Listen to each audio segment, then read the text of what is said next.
Hi lovelies, do you love to snack while you are driving or you're studying or you're trying to do something, you just want to keep your mouth busy? Then this simple recipe is definitely for you. Don't go anywhere because I'll take you through all the processes right after this intro. Don't touch the dial.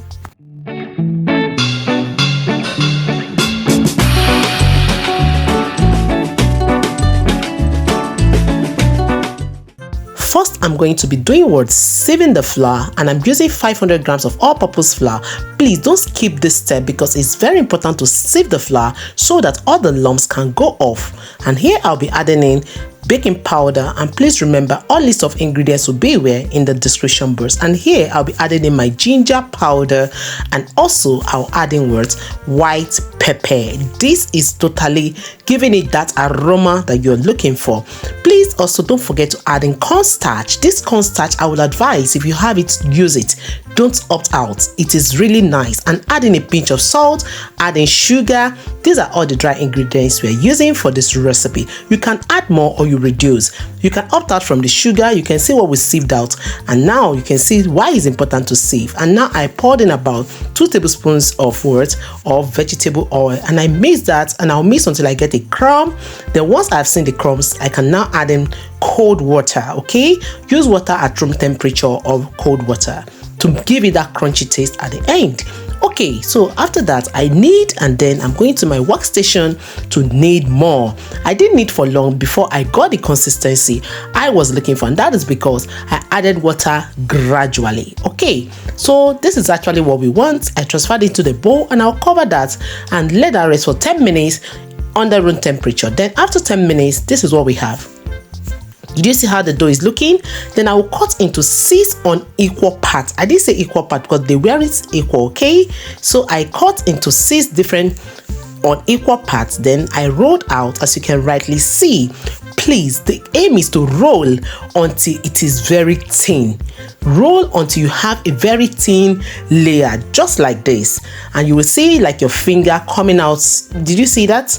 That is what we are looking for. And for production purpose, you can even roll it to be more thinner. Okay, so now use your pizza cutter to cut to the shape you want. There are no specific or ways to cut this.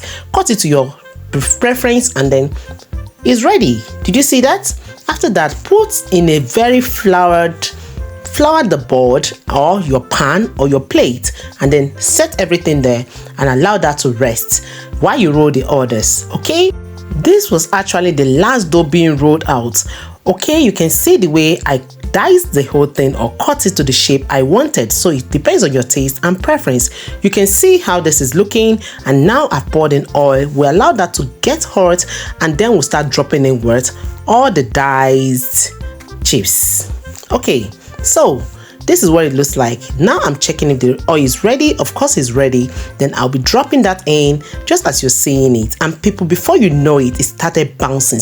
At this point, I want to say thanks to all my returning subscribers, and to those watching me for the first time, oh my god, you're highly welcome. Subscribe to the channel and expect more videos. Also, don't forget to do what? Turn on the post notification bell so that you'll be among the first to be notified anytime I upload new videos. My people, you can see this is really looking crunchy and crispy. I don't know how to say it again. Are you gonna munch this with me? Just check it out. This is just calling you, and people, I cannot just tell you this was worth it. For anything you want to do in this recipe, don't skip this cornstarch. I mean, I guess it left it with that crunchiness that I was actually looking for.